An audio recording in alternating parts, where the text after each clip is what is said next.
अच्छा, Anantnag versus Islamabad, it's very interesting and people must know about these two names.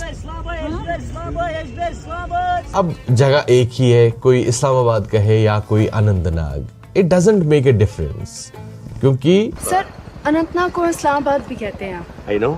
जब हम किसी नाम के पीछे की कहानी देखते हैं तो एक पॉलिटिकल थॉट भी आता है। We'll not go into politics. We'll just talk about the genesis of the names. 3 theories है इस पे।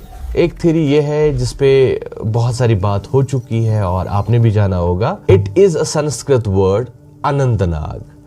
अनंत मीन्स न्यूमरस, बहुत सारे, and Nag is the word for चश्मा, स्प्रिंग, क्योंकि कहा गया है इस जगह पे बहुत सारे चश्मे हैं और इसीलिए इसे अनंतनाग कहा गया है, बेशुमार चश्मों की जगह। बट कुछ और चीज भी है, मैं उसकी तरफ आपका ध्यान ले जाना चाहूंगा। दूसरी थ्योरी है अनंत भवन की।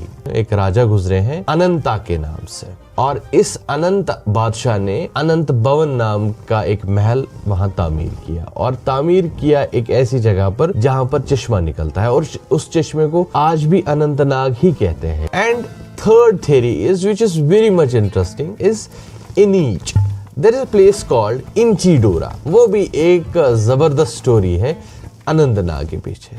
अब इस्लामाबाद कहाँ से आया? It was the later entry into the name around 660, जब औरंगजेब आलमगीर की हुकूमत हुआ करती थी, तब इस्लाम खान नाम का एक गवर्नर आया और उन्होंने इसी चश्मे के आसपास एक बाग बनाया जिसे इस्लामाबाद कहा गया, यानी इस्लाम खान की आबाद की हुई जगह। It used to be a very specific place, very specific population, उसी को अनंतनाग या इस्लामाबाद बाद में लोग कहने लगे। बट है ये बड़ी इंटरेस्टिंग चीज, बताएंगे आपको पूरी कहानी क्या है अनंतनाग और इस्लामाबाद की।